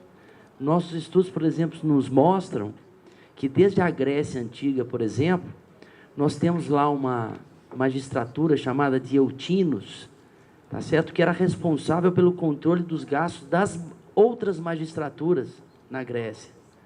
Ou seja, uma preocupação com o gasto e da maneira como era realizado. Estou falando de coisas do século V, século IV a.C., assim como dava nas satrapias, né? Os sátrapas eram uma magistratura ligada ao rei da Pérsia, que era denominado olhos e ouvidos do rei. Uma das suas missões era o controle de gastos dos governos locais, pelo fato do comando real, né, em uma vasta área geográfica, poder estender, né, o seu conhecimento acerca do que era feito dos seus governos locais. Então, veja bem, a nossa cultura, talvez ocidental, ou pelo menos a nossa prática, teria apagado um pouco dessa cultura da transparência, do direito e do acesso à informação, né? Isso parece, muitas vezes, nos nossos meios, algo que não é compreendido, ou pelo menos não está amadurecido, e deveria estar. E me parece que este é um grande momento. E aqui eu só ressalto os movimentos das ruas que estamos vendo atualmente, que muitas vezes está lastreado numa afirmação da inexistência de uma liderança ou da inexistência de uma pauta, e talvez a gente se engana, porque a liderança desse movimento está focado na soberania popular, na ideia de participação. E a pauta nada mais é, nada menos é, do que honestidade e imputabilidade. Ou seja, situação em que transparência, controle estão intimamente ligados. O professor fala aqui de um exemplo suíço de democracia direta, né, nos cantões suíços, aqueles que são equivalentes, vamos dizer assim, aos nossos municípios, e quero lembrar aqui que essa prática, né, extremamente madura na Europa,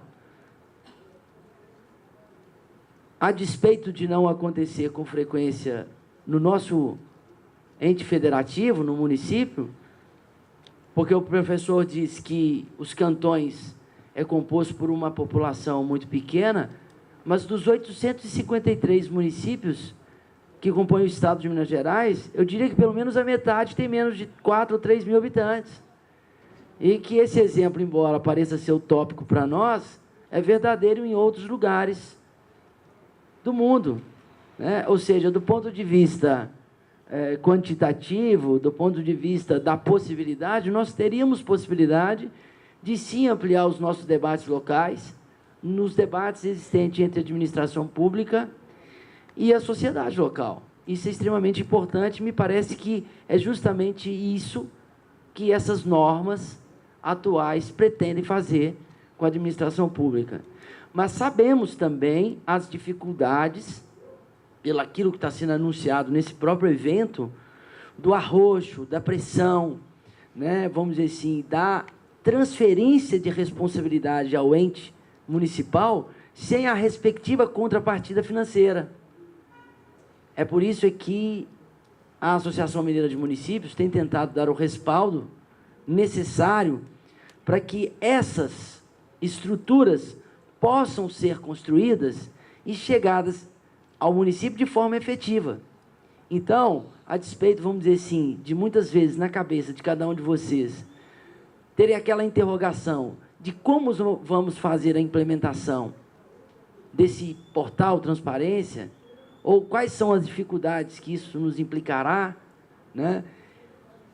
É dizer a vocês que a Associação Mineira de Município também vai trabalhar para atuar e ajudar nessa questão da transparência. Então, nós estamos absolutamente abertos, tá, nas nossas áreas técnicas. Por quê?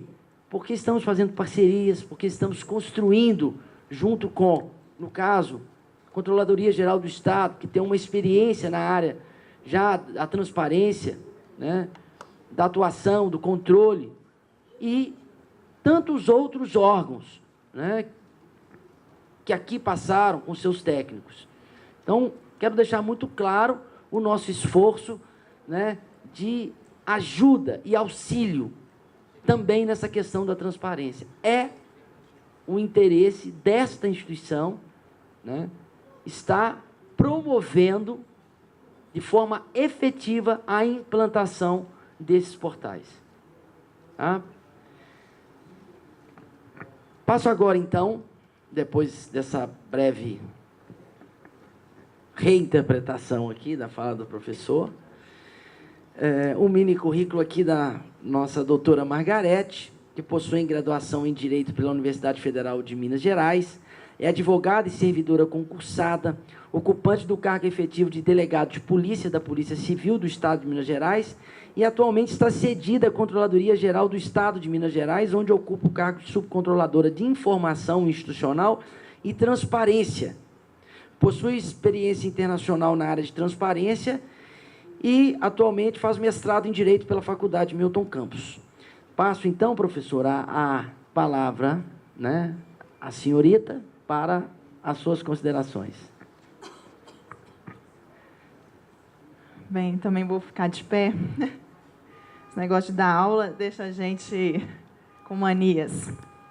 Bem, como o professor já expôs para vocês sobre a Lei Complementar 131 e a Lei de Acesso à Informação, eu vim hoje mostrar, na verdade, a parte boa, né? Enquanto ele pôs o terrorismo, né, que a gente tem que fazer, tem várias obrigações a serem cumpridas, né? Eu vim mostrar para vocês que seus problemas acabaram. Bem, como ele disse, a Lei Complementar exige a criação de um portal de transparência para todos os municípios, inclusive aqueles com menos de 10 mil habitantes. Esse prazo venceu em maio. A gente sabe da dificuldade que os municípios enfrentam na hora do desenvolvimento, tanto desse sistema informatizado para lidar com o orçamento, com o financeiro do município, quanto a criação de um portal de transparência. E também para o atendimento da Lei de Acesso à Informação, que veio trazer, como o professor já disse, esse princípio da publicidade, né, que o sigilo agora é exceção. Então, nós, lá na Controladoria Geral do Estado, preocupados, né, em auxiliar vocês nesse trabalho que não vai ser fácil, né, e que não tem sido fácil, nós criamos o programa Minas Aberta, pelo decreto aí de 15 de maio de 2013, e o objetivo desse programa é instituir o apoio à transparência dos municípios. E esse apoio à transparência, na verdade, ele é a viabilização de um portal de transparência municipal e de uma ferramenta de acesso à informação que vocês vão poder usufruir. Bem, hoje no Estado de Minas Gerais, vocês já conhecem o nosso portal, se não acessou ainda, acessem. Bem, o portal hoje ele é dessa forma, como vocês podem ver aqui, né? Ele tem a arrecadação, as despesas, a dívida, a informação sobre pessoal, que com a Lei de Acesso à Informação passou a ser divulgado. A gente hoje divulga o nome dos servidores, com salários e tudo. Então, ele é desse jeitinho aí. Ele vai ficar assim. Por quê? Nós vamos disponibilizar para você, já está pronto, nós estamos dependendo apenas do envio, né, que a gente está mobilizando vocês e as pessoas que já assinaram com a gente o programa Minas Aberta, que já fizeram essa adesão. a gente vai passar agora para a fase de orientação, que realmente nós vamos contar muito com a MM, porque nós vamos gravar videoaulas para que vocês compreendam como esses arquivos serão encaminhados para preencher, né, clicando ali na parte do município, vai abrir o portal de transparência dos municípios mineiros, que é o portal de vocês. Quando a gente clicar aqui, quando você colocar o mouse ali no Consulte o seu município, nós vamos ter a opção, né? O cidadão vai escolher o município que ele vai querer consultar, né? No caso, aí, o município de vocês. Escolhendo ali, já é uma ferramenta autocomplete. Nessa ferramenta, digita a letra B, já vai aparecer todas as cidades ali né, de Minas com a letra B. Né? No caso, nós estamos usando o exemplo de Belo Horizonte, né? Mas nada pessoal, né? Informações municipais. Quando, então, a pessoa clicar lá no município e escolher o município dela, vai aparecer essa página. Essas informações municipais, elas serão preenchidas por vocês. Então, se vocês aderirem ao programa, as pessoas que já aderiram, tem essa página aí, que vocês vão poder, no jargão de tecnologia da informação, embedar na página do município de vocês. Essa página, vocês podem ver que ela está vazia, mas, na verdade, vocês vão ter como subir o nome do prefeito, a localização da prefeitura, o endereço, né, as informações sobre a cidade de vocês. Vai ter um aplicativozinho do Google que vai mostrar a localização do município de vocês em Minas Gerais. Então, tudo isso vai ficar nessa parte aqui, que vocês vão poder montar do jeito que vocês acharem melhor, com o brasão do município, enfim, quantidade, população, né, o que vocês quiserem. Ali, como vocês podem ver aqui no cantinho, tem faça seu pedido de acesso à informação. Nesse link aí, o cidadão que está lá acessando o portal de vocês, ele vai poder fazer o pedido de acesso à informação dele. Essa é a ferramenta que nós estamos disponibilizando para que vocês tenham como atender via internet, né, que foi o que o professor falou, que os municípios têm que disponibilizar, os pedidos de acesso à informação. Então, ali, o cidadão clicou, vai abrir um formulário para ele vai poder preencher ali, fazendo o pedido de acesso à informação dele, que vai cair diretamente na caixa de e-mail do servidor que vocês cadastrarem para responder esses pedidos de acesso à informação. Então, já vai, o cidadão preencheu ali, vai cair na caixa de e-mail, lá na prefeitura de vocês vão ler o pedido, e aí tem o prazo de 20 dias, como o professor já disse, para atender o pedido de acesso à informação. Bem, continuando ali, nós temos... eu vou passar mais rapidamente essa parte, que é só mesmo uma informação técnica. Nós vamos ter a parte das despesas. Vocês estão vendo as abinhas lá em cima, logo embaixo do portal de transparência do Estado de Minas Gerais. Vem as abas, né, vem a prefeitura do município, no caso aí, de Belo Horizonte. Só montamos essa apresentação fictícia, né, para que vocês entendessem como que vai funcionar. A parte de despesas. E ela é muito, assim, na verdade, ela é igualzinha à do portal de transparência de Minas Gerais. Tem todas as migalhas, toda a sequência, como vocês podem ver ali, começa. O cidadão escolheu despesa. Bem, está ali despesa. Quando ele clicar... Deixa eu ver, tem luzinha aqui? Tem? Ah, embaixo? Embaixo. Apagou. Embaixo aonde? Ah, aqui. Quando o cidadão clicar aqui na despesa, né, ele vai continuar pelas telas... Aqui, no caso, ele vai clicar despesa e vão abrir as funções, né? Clicando em cada função. No caso, aqui nós clicamos na função administração, que vocês podem ver aqui em cima. Vai abrir, as unidades vão abrir, né? Então, função administração. Aí abre toda lá, gabinete do prefeito, gabinete do vice-prefeito, com todas as despesas realizadas.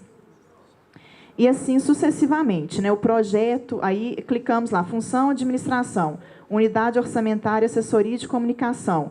Período aqui, no caso, o cidadão pode escolher o ano ou o mês, né? Aí ele vai ver aqui, serviço de divulgação institucional do município. Aí ele clicando ali, ele vai ter toda a continuidade de elemento, item e credor. Né? Eu só não coloquei essas telas para não ficar cansativo, mas ele vai ter todo esse desdobramento ali. Passando para a tela das receitas, nós também temos lá as receitas. Aqui nós selecionamos um período, mas, como eu disse para vocês, pode ser do ano ou de cada mês individualizado. receitas correntes e receitas de capital. Clicando em cada uma dessas, elas vão continuar abrindo pelo grupo de receitas, que vocês já devem conhecer lá, a classificação das receitas e assim sucessivamente.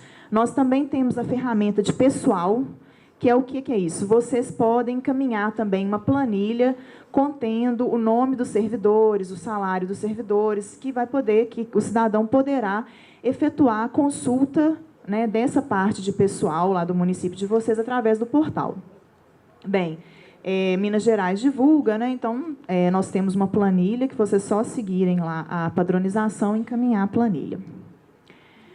Também temos bem, vocês viram ali, deixa eu voltar, que eu falei sobre as informações que vocês vão preencher de acordo com o que vocês entenderem melhor do município de vocês, as despesas, receitas e o pessoal.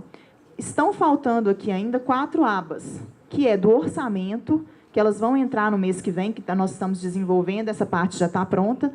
O orçamento, que é o quê? São os instrumentos de orçamento, as leis orçamentárias, aquilo que vocês encaminham para o tribunal uma vez por ano. Então, tudo aquilo vai estar lá. Vai ter uma aba de licitações, onde, né, o cidadão poderá acessar as informações sobre licitações. Uma aba de contratos, né, dos contratos realizados. Então, porque lá, na hora que a gente está discorrendo nas despesas, sempre aparece o número do contrato, o cidadão vai poder ir na aba de contrato e consultar o contrato. São informações gerais do contrato. E vai ter também uma aba de dívida pública, né? Então, só para constar isso aí. Como que vocês vão fazer isso, né, que é a melhor parte? Bem, vocês vão ter uma área lá no portal da Transparência do Estado de login, usuário e senha. Vocês acessando essa área, vocês têm como preencher os dados das pessoas, gerenciar os usuários dos municípios, lá do município de vocês. Então, tem um gerente, vocês vão poder cadastrar outros usuários, bonitinho aqui, que é a área administrativa, e vão fazer a carga do arquivo. Como que vai ser isso? São os mesmos arquivos que vocês enviam para o Tribunal de Contas. Com aqueles mesmos arquivos, nós vamos conseguir alimentar esse portal e vocês vão ter o portal de transparência de vocês, disponibilizando essas informações sobre as receitas, as despesas e tudo, enfim, que eu falei, para o cidadão lá do município de vocês e, né, quem mais quiser consultar. Então, são os mesmos layouts que vocês já geram aí uma vez por mês. É claro que a lei exige, a gente sabe, o D+1, né, que é a informação diária, mas nós sabemos que vocês têm dificuldade de produzir essa informação. Há como alimentar o portal diariamente, se vocês tiverem estrutura para produzir a informação, são os mesmos layouts, só feitos diariamente, para a gente subir no portal e ele passa a ser alimentado diariamente. Mas, inicialmente, nós estamos trabalhando com as mesmas informações que vocês encaminharam para o Tribunal de Contas. Vocês vão encaminhar para a gente fazer a remessa, por exemplo, de todo o ano de 2013. Então, aquele layout que vocês encaminham uma vez só no ano, que é da lei, com as leis e tal, vocês vão encaminhar, e os mensais. E a gente vai ter esse portal alimentado. Bem, é isso. Se vocês gostaram da ferramenta e se tiverem interesse em utilizar essa ferramenta do Estado, que é de graça, sem custo nenhum para vocês. É só fazer o contato conosco, assinar o termo e passar. A gente vai orientar, como vocês viram, é muito simples. Nós vamos utilizar o estúdio da MM para gravar uma videoaula de alimentação, mas é exatamente como vocês já fazem com o SICOM. E nós estamos aí à disposição. Obrigada. Muito obrigado, doutora Margarete Travessone Gomes. Temos agora um tempo para perguntas. Quem quiser fazer, por favor, basta levantar a mão. Já temos lá. Com a palavra, nosso mediador, professor Gustavo Nassif. Para alguma consideração, Gustavo? Vamos às perguntas, então. Começando aqui, Divinópolis, né? Isso. Pode se identificar, por favor? Meu nome é Catiúcia, sou jornalista da Prefeitura de Divinópolis. Eu tenho acessado vários sites, não sou responsável por essa área, não é? Mas, assim, como a gente fica preocupado com o acesso à informação que seja fácil para qualquer pessoa usar, eu tenho sentido dificuldade em entender o que está nos portais da transparência. Como traduzir, falando assim, essa linguagem do direito administrativo, da contabilidade, para as pessoas comuns acessar? Bem, realmente nós desenvolvemos o portal na mesma estrutura do portal de transparência estadual. a gente entende que é difícil, realmente a linguagem orçamentária ela é um pouco complicada. O que nós estamos trabalhando? Há gráficos, né, não mostrei, mas há uma parte de gráficos para que o cidadão consegue visualizar de uma maneira mais, assim, mais amigável, né, como que aquilo está disposto, então, para ele entender como é que o gasto é feito por educação, saúde, pela área. E tem as ferramentas, por enquanto, as ferramentas de tooltip, que quando ele passa o mouse em cima, aparece um balãozinho explicando o que é aquilo. É claro que nós lá estamos trabalhando para que a gente já tem um projeto e vai alterar depois no futuro, transformando esse portal em uma coisa um pouco mais amigável. A gente entende que o cidadão é difícil para ele compreender. Então, como que a gente está trabalhando isso? Nós já temos uma nova forma de visualização, a gente está trabalhando isso com o Banco Mundial, que está desenvolvendo uma forma de visualização das informações de uma maneira gráfica mais legal, então, que a gente vai utilizar. Então, assim, é o que a gente tem tentado fazer. A gente entende a dificuldade, né? Por isso, assim, a ferramenta de acesso à informação, ela, inclusive, fica no portal da transparência. Se alguém tiver uma dificuldade de compreensão, quiser algum outro dado, ela pode acessar. E provavelmente vai ser o que vai acontecer nos municípios também. Porque o cidadão ele pode acessar, ele está lá vendo no gabinete do prefeito. Aí ele vai clicando lá nas despesas. Aí ele pode não compreender alguma função, né, uma funcional programática, um elemento item, alguma coisa assim, e ele pode sim pedir para explicar. Então, a gente tem orientado nesse primeiro momento que o servidor que lá na controladoria a gente já faz isso, né? Mas nas prefeituras também, que o servidor atenda as demandas, explique, né, se tiver alguma dúvida, encaminhe o contrato ou o edital da licitação que o cidadão pedir. Mas a gente está trabalhando formas de visualização para facilitar. Até recentemente, faz um mês, nós fizemos uma maratona de dados abertos, porque um dos passos para o cidadão compreender melhor as informações é a divulgação em dados abertos. Já é possível baixar pelo portal o formato CSV dos dados, dos municípios também será possível, e o próprio cidadão ele pode pegar aqueles dados e trabalhar os dados da melhor forma para a compreensão dele. Nós fizemos essa maratona de dados abertos e surgiram formas de visualização diferentes. Então, assim, nós vamos colocar essas formas desse vencedor, por exemplo, no portal, que é muito na linha do que o Banco Mundial está desenvolvendo para a gente, que fica pronto, acredito que ainda esse ano. Próxima, por favor. José de Assis Ferreira, vereador da cidade de Delfim Moreira. É para o professor. Eu fico imaginando as cidades, os municípios com menos de 5 mil habitantes, talvez uns 30, 40 municípios, a dificuldade deles em processar tudo isso e, dentro de um dado que o senhor falou, mandar a documentação até maio para o Tribunal de Contas, né? Salvo engano.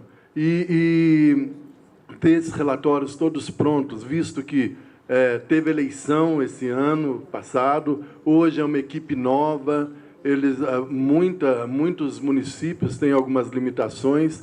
Eu queria ver se o senhor tem alguma sugestão para esses municípios pequenos para agilizar esse processo e também saber do senhor como o Tribunal de Contas vai ver e agir em relação a essas limitações de municípios muito pequenos, fragilizados. Eu mesmo sou chucro em internet. Então, eu imagino por mim essas equipes. Obrigado.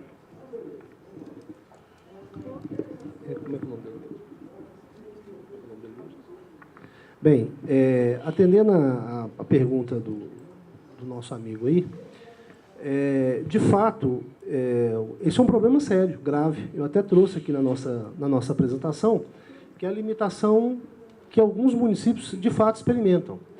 Veja bem, acho que uma das grandes dificuldades que a gente tem hoje, que enfrenta nesse tema, é que não se pode imaginar, quer dizer, ou pelo menos não se deveria imaginar, que a eleição de um novo corpo diretivo, seja, né, do Executivo, seja do Legislativo, implique a alteração completa do corpo técnico de um município, de um ente federativo. Então, era preciso que nós tivéssemos condição de ter um corpo técnico com memória, com qualificação, com um grau de estabilidade, porque a gente não pode confundir duas realidades. Uma coisa é política de Estado e estrutura de Estado, outra coisa é de governo. Os governos se alteram, mas eu preciso ter uma estrutura de Estado permanente. Eu preciso ter uma memória. Eu não posso fundar um município a cada 4 anos. Eu não posso criar uma nova estrutura a cada 4 anos. Por quê? Porque eu tenho políticas que, por natureza, elas são de longo prazo. É a política educacional, de saúde, de infraestrutura. Então, que isso precisa, então, de uma certa perenidade. A memória, arquivos, registros, né? Isso tudo são dados que precisam ter uma continuidade. Então, trabalhando no cenário ideal, né, e daqui a pouco eu vou chegar no seu cenário real, trabalhando no cenário ideal, nós deveríamos pressupor, de fato, que isso não tivesse que acontecer. Ou seja, nós tivéssemos uma estabilidade dessa estrutura, até porque nós precisamos disso, até porque quando chega um novo prefeito, chegam os novos vereadores, eles vão precisar aprender a dinâmica da estrutura. Por mais que você já conheça o município, por mais que você já conheça de gestão, você não conhece aquela gestão específica, você não conhece aqueles números específicos, você não conhece aqueles problemas específicos do dia a dia, que só quem senta na cadeira que sabe, né? Com muita proximidade. Então, você já está perdendo tempo demais com isso. Então, imagine você montar toda a estrutura de novo para fazer isso. Mas a gente sabe que, infelizmente, não é assim que acontece, né?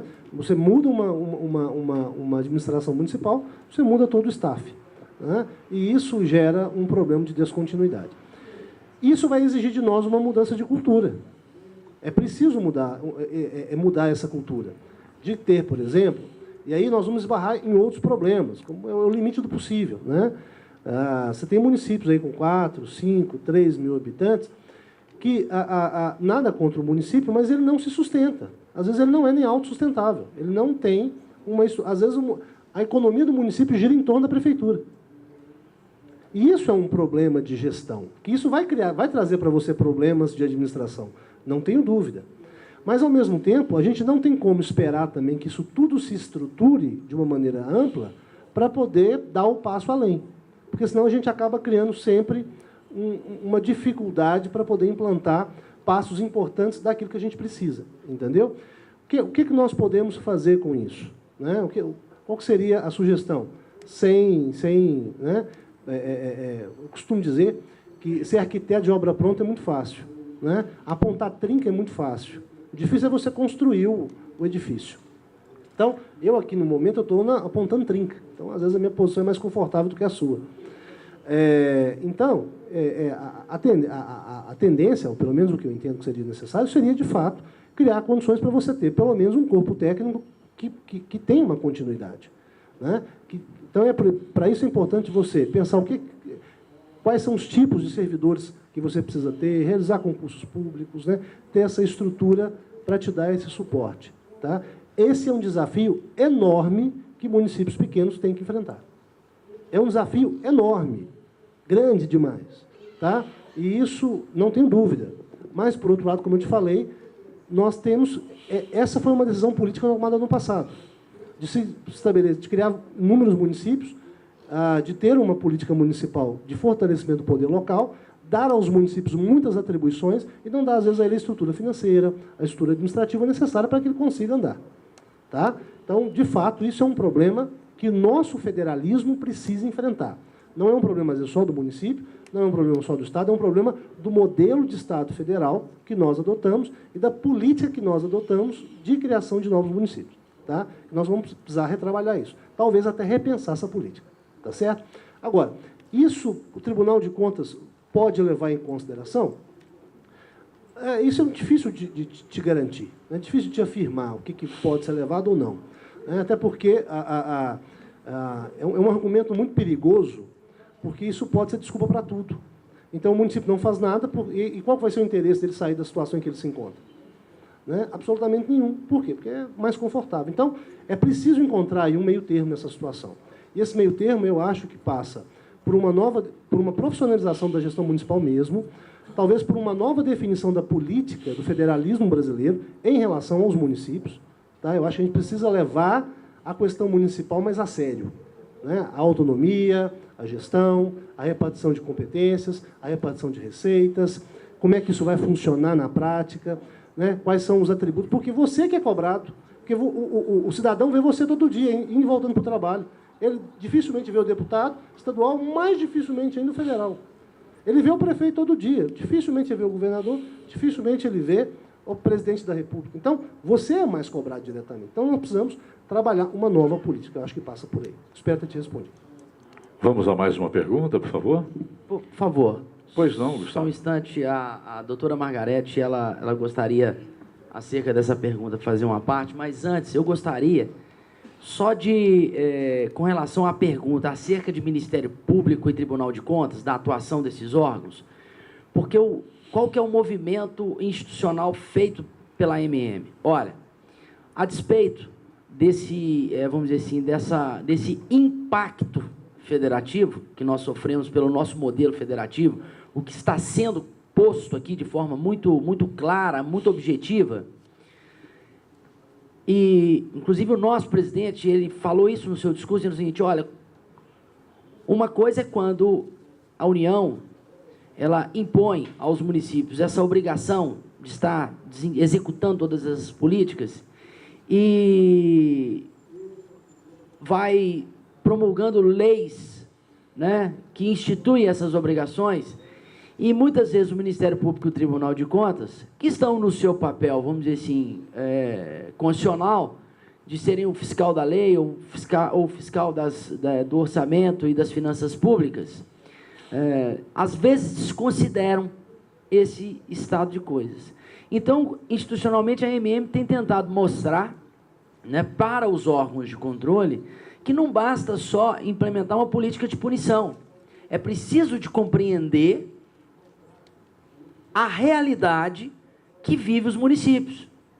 Então, quando você coloca essa questão e institucionaliza junto com os órgãos de controle, porque senão os municípios só serão, como de fato tem acontecido, penalizados, não só com a introdução de mais obrigações, né, e uma outra punição, que é os órgãos de controle e de fiscalização exigindo sem que eles tenham condições de cumprir, né, as suas obrigações.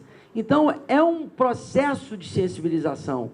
Ninguém pode, evidentemente, dizer aqui se o Tribunal de Contas ou o Ministério Público vai atuar mais ou menos agressivamente. O que nós podemos dizer é que está sendo empreendido, né, um esforço e um empenho muito grande daqueles que defendem os interesses municipais de levar a esses órgãos uma consciência para que faça de forma coerente e adequada as suas fiscalizações, levando em consideração não o texto legal, mas o contexto que envolve a realidade dos municípios.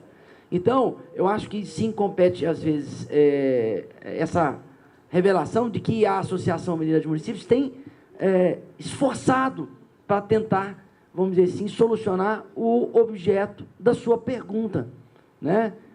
Inclusive, tematizando todas essas questões aqui, e como vocês viram, num diálogo franco e aberto com o Ministério Público. Se vocês viram, o promotor da área de saúde debatendo e colocando as questões, né, de forma institucional, debatendo suas políticas, e a cobrança, né, das representações municipais, do movimento municipalista, em relação a essas atuações. Então, enfim, eu acho que é necessário complementar, né, esse raciocínio para que a sua pergunta seja respondida de forma mais efetiva. Ok? Bem, em relação ao Ministério Público, eu até esqueci de mencionar isso durante a apresentação. Nós também nos preocupamos com isso e fizemos uma parceria com o Ministério Público. Nós temos um termo de cooperação assinado, justamente porque, para que eles entendessem a dificuldade dos municípios de ter esse portal de transparência, de ter essa alimentação diária, para que aí eles concordaram com a gente. Então, assim, eles participaram desse processo, né, apoiaram a nossa ideia, o nosso programa Minas Aberta, e se dispuseram, assim, a compreender, né, e a fiscalizar os municípios. Então, assim, quem aderiu e estiver encaminhando as informações para a gente, eles estão satisfeitos, né? Então, assim, o problema vai ser, por isso que eu vim apresentar hoje para vocês, para quem ainda não tiver portal e não tiver aderido ao programa, né? Porque quem aderir e encaminhar as informações, né, eles estão satisfeitos. Muito obrigado, doutora Margarete. São 11h50, temos tempo para mais duas perguntas, por favor. Bom dia, meu nome é Nayara, sou assessora de comunicação da Prefeitura de Vargem Bonita. Eu gostaria de parabenizá-los pela palestra, que é referente a um tema de grande importância no contexto atual que as administrações têm vivido. A minha pergunta é para a doutora Margarete. Doutora, no município que eu trabalho, nós criamos um site e colocamos um link para o acesso à informação que é feito através de uma parceria ou de uma contratação com a Memory. Através dessa contratação, os arquivos são enviados pela parte da contabilidade e são disponibilizados através de um link da Memory, onde é feita uma relinkagem no nosso site, certo? A minha pergunta é a seguinte: o procedimento que está sendo proposto pela senhora é o mesmo? Haverá essa transferência? Haverá um banco de dados? Esses arquivos serão transferidos? Serão disponibilizados num link que poderá ser colocado no nosso site oficial? Porque a Prefeitura já possui esse site oficial, onde essas informações são hoje apresentadas através dessa parceria que há um custo e que onera muito o município.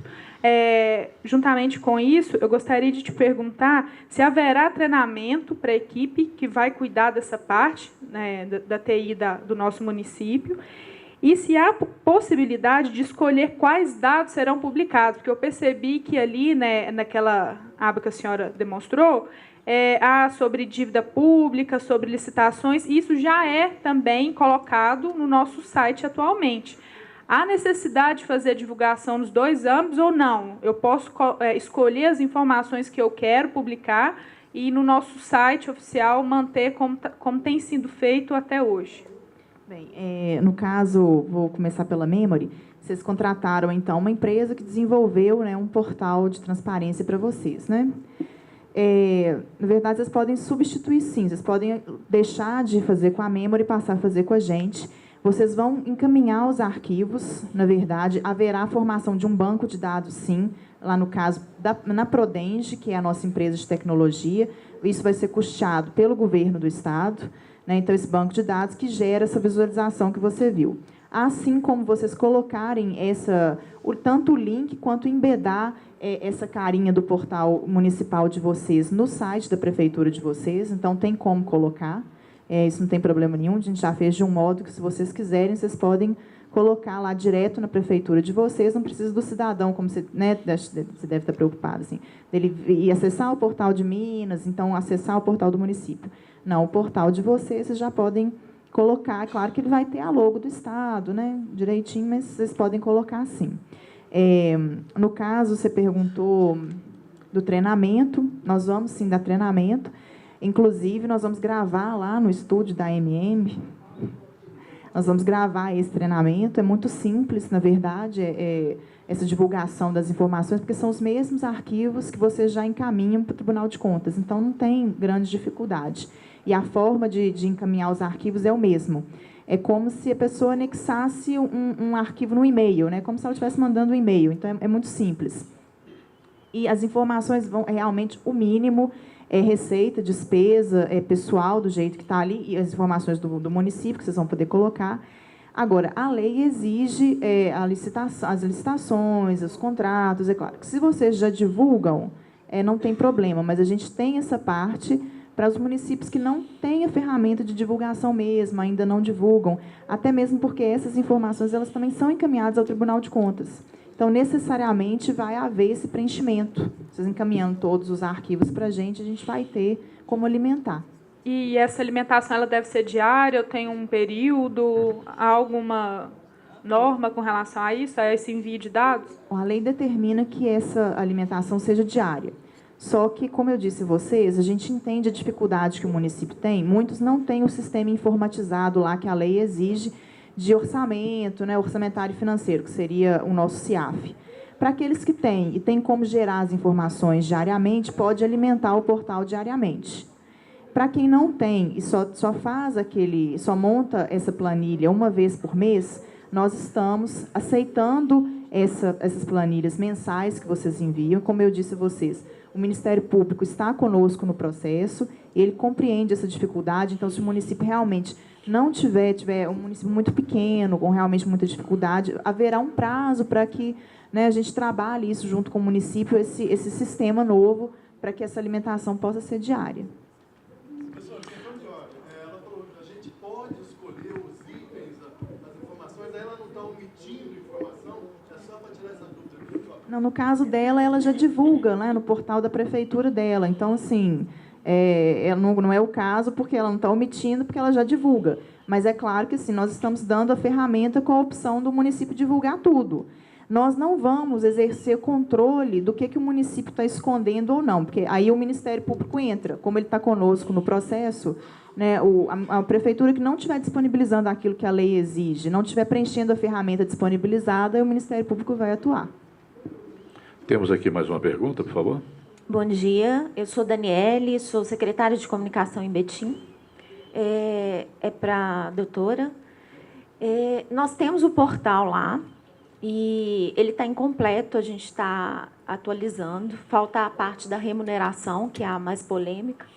Então, eu tenho duas perguntas. A primeira, que no início a gente teve uma dificuldade de estabelecer responsabilidades, de definir de quem é o papel de correr atrás e de colocar o portal no ar. E como é aquela história, né? Ninguém quer assumir a paternidade. Nós formamos uma comissão com ouvidoria, comunicação e procuradoria. E elegemos a ouvidoria para tomar conta disso depois que estivesse no ar, para receber as demandas da população. Eu queria saber de você se você acha coerente essa eleição que nós fizemos, porque no Estado nós não temos controladoria lá, então, né, deveria ser, eu acredito. A segunda pergunta é sobre essa parte da remuneração, que a gente que nós vamos ter problemas lá com os servidores, em termos de medo, né, de se expor, para quem recebe um salário mais alto, por exemplo. Como foi isso no Estado? Como os servidores reagiram? E como você sugere que essa divulgação seja feita para haver menos polêmica por parte deles? Foi até ótima essa pergunta, porque realmente uma das diretrizes que a gente tem trabalhado aí e que a gente trabalhou muito durante a Conferência de Controle Social e Transparência que nós realizamos aí ano passado, a população ela quer o fortalecimento do controle interno, né? Então, a criação de controladorias, de órgãos de controle, ela é importante. Então, assim, né, eu já aproveitar e puxar a sardinha para fomentar a criação, né, de uma controladoria, né, lá no âmbito municipal. Isso é importante, isso é uma coisa que a gente sempre tenta incentivar, né, a criação desses órgãos de controle interno. Da mesma forma que eu não mencionei, mas assim, o do município regulamentar a lei de acesso à informação, que vem a lei federal, que o professor falou, nós temos um decreto estadual que regulamenta, então é importante que o município também regulamente a lei de acesso no âmbito municipal para esclarecer, né, qual que é o órgão que vai cuidar, como as instâncias recursais, como é que vão funcionar. Aqui no Estado, nós temos a controladoria como um órgão autônomo separado da ouvidoria. Na União, na CGU, a ouvidoria fica dentro da Controladoria Geral da União. Então, na CGU, né, a ouvidoria ela atende os pedidos de acesso à informação, mas o portal da transparência ele pertence à Controladoria, gerenciado pela Controladoria Geral da União. E aqui também nós temos o portal lá conosco na Controladoria e atendemos também as demandas da lei de acesso. Cabe à ouvidoria apenas essa ponte com o cidadão, que é de denúncias, de reclamações, de orientações sobre serviço público. Então, acesso à informação e transparência fica por conta do órgão de controle interno. Assim, eu não sei, não posso muito opinar lá na área de vocês, então não sei se vocês falaram que não tem uma controladoria, então, assim, que eu acredito que deve ser fomentada a criação de uma controladoria, né? Um órgão forte de controle interno no município de Betim, que é um município grande. Você perguntou também de como sensibilizar os servidores para a divulgação dos salários. Bem, no Estado, realmente nós passamos por um momento difícil. Quando essa divulgação foi feita, os servidores, eles odiavam a gente lá na controladoria, porque eles acharam que a gente que tinha escolhido divulgar, né, a planilha de salário. E, na verdade, a gente atende a ordem do governador, né? Então, o governador determinou que sim fosse feito, porque a gente seguiu o que a União fez. A União divulgou. Então, assim, se ela divulga, eu não vejo motivo para que os outros entes não divulguem. Então, o governo passou a divulgar. E eu sei que vai haver isso, essa restrição. Muitos servidores entraram com mandado de segurança. Então, assim, a gente tem lá, você pode, acessando aí essa ferramenta do portal de transparência lá na parte de pessoal, a gente tem, sim, até os excluídos, aí a gente escreve, né, por determinação judicial e tal. As liminares têm caído, então elas não se sustentam, isso é importante dizer que você vai ter restrição, você vai ter, assim, um pessoal que vai ficar lá, não quero, não pode, por causa de segurança e tal, não sei o quê, mas, no final das contas, ainda que a liminar seja concedida, ela vai cair. E é a questão da transparência mesmo, que não tem mais como voltar atrás, né?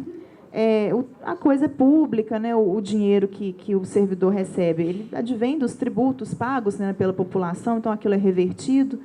Então, eu acho assim, que você deve trabalhar como trabalhamos. Nós fizemos palestras junto aos servidores, conscientizamos da importância da Lei de Acesso à Informação, desse novo momento vivido pela administração. A maioria não vai concordar, né, com os salários, mas é um estresse necessário.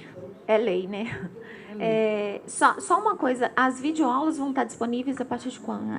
Boa. Minha equipe falou, não esquece de dizer, vai estar disponível no portal da transparência, vocês podem acessar, vai ter um link lá para essa apresentação que eu fiz. Mas a partir de quando? Hoje. Marquinhos, põe no ar, né? Tá. Beleza. Obrigada. Muito bem. Infelizmente, nós não temos mais tempo para perguntas. Parece que o professor Gustavo pode deixar algum e-mail disponível, um próprio contato para que as pessoas tirem as outras dúvidas com o doutor Frederico e também com a doutora Margarete. Com a palavra, nosso mediador, professor Gustavo Nassif, gerente-geral do Instituto AMM de Ensino e Pesquisa. Bom, eu acho que os nossos trabalhos nessa manhã foram bastante importantes, né, para nós metabolizarmos, vamos dizer assim, essas questões envolvendo comunicação e transparência.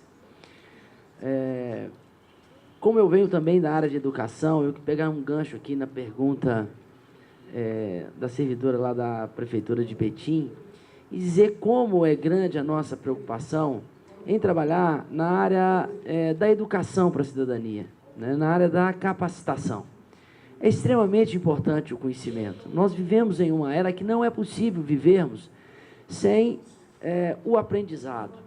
Então, todas essas questões, todas essas dúvidas, muitas vezes levantadas assim, acerca de como demover ou mobilizar as pessoas, ela passa pela área de capacitação, ela passa pela área do conhecimento, ela passa pelos exemplos, né?